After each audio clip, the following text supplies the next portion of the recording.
In other news tonight, in tonight's Money Watch, a tricky situation that can happen to anyone. Your employer doesn't pay you all the money you actually earned. Yeah, it's called wage theft, and it's more common than you might think. Our AJ Walker has been investigating the nationwide issue and has more on how it happens and what you can do about it.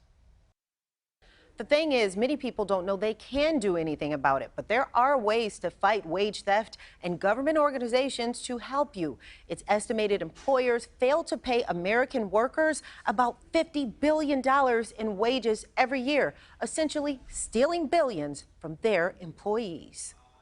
I literally was working while my mother was dying, literally from diagnosis to death. It was 6 weeks. So whatever transpired over that time, it was a very short amount of time. My performance did not decrease. But to Nicole Johnson's shock, her paycheck did. You're gonna dock me $900 on my last checks. Her employer docked a large chunk of her pay because of time they say she missed on the job while tending to her sick mother. My mother was dying of cancer. As her mom's condition worsened, Nicole says she decided to resign from her position and use up the last of her paid time off to be with her. She says her request was granted by her job, but they still required her to keep working. At one point, I was sitting in the hospice with my mom, combining the PDF document of the union contract that I had negotiated that the board had to vote on in order to ratify it. She says she still did the work because she wanted to be a team player, but she didn't know she wasn't getting paid for it. Like literally at one of the worst times in my life, you guys docked me $900 when I did the work. She didn't know if it was a mistake at first, but she didn't want to take any chances. I inquired to say, well, I'll get a check on it. And they said, no, your last day, that's your last check. That's how our payroll works. I said, oh, okay. And I was ready to be gone. But after thinking on it, the situation didn't sit right with her. It's not like there were things undone, you know? So all of the reasons where I could have justified the action and maybe felt like it wasn't, wrong, I couldn't really give it that. She decided to file a complaint with the Michigan Department of Labor and Economic Opportunity, or LEO. And what about your job? Were there any moments where you felt like you were betraying your job by reporting them? Because I know that really makes some people pause. They don't want to report their job. On the first half, I felt 100% justified. On the more significant and the second part, I was afraid of being viewed as if I'm trying to take advantage or get something that I'm not owed. And when you say the first half and the second half, what do you mean by that? Well, because the first half was the initial $900. The initial $900. That one was very clear to me that they owed me money.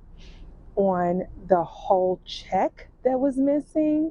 But then you found out they potentially owed you significantly more than that. More than 4 times. It ended up being $4,000 that they owed me. And for Johnson, that was worth fighting for. I needed it. I had 2 kids going to college in the fall. I mean, the good thing on my behalf is I work in human resources, and so I'm aware of resources like the Department of Labor, which I know most people have no idea that they even exist or what they do or how to use them.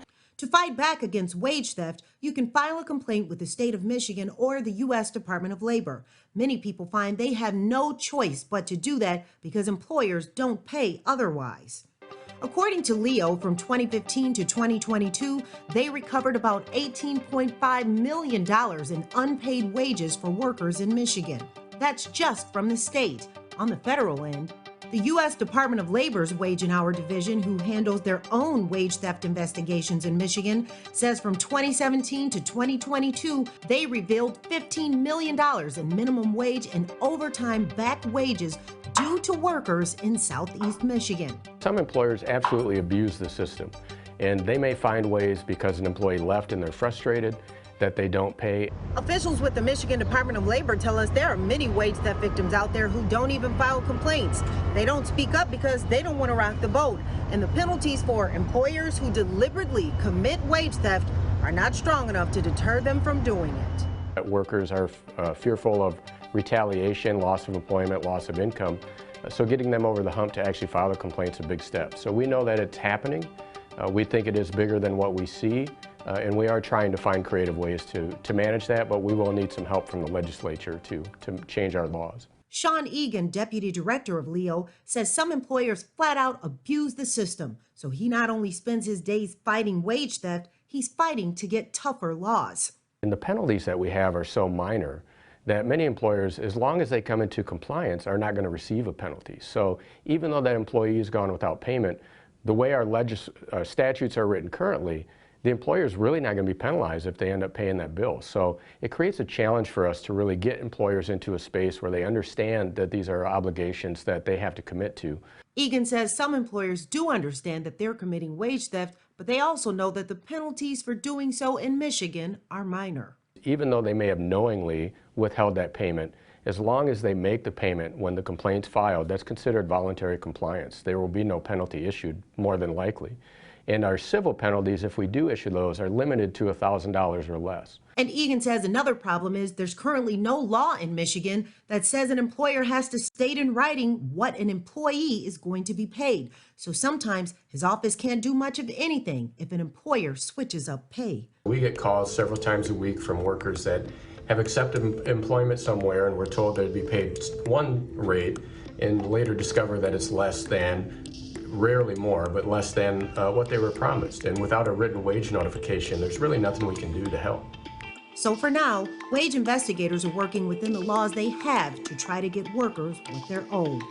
Johnson says when she thinks of her mom's death, she also thinks about her former employer. They're always connected. I think about sitting in hospice next to her bed, working on work simultaneously, and trying to do everything that I need to do at work while still being there for my mother, and knowing that I did that only to have my check docked. Wage theft not only stops people from getting their hard-earned money, it can affect their Social Security benefits and more. The bottom line is the system needs to change. If you or someone you know is a victim of wage theft, you can contact me at aj.walker@cbs.com. We would love to hear your story.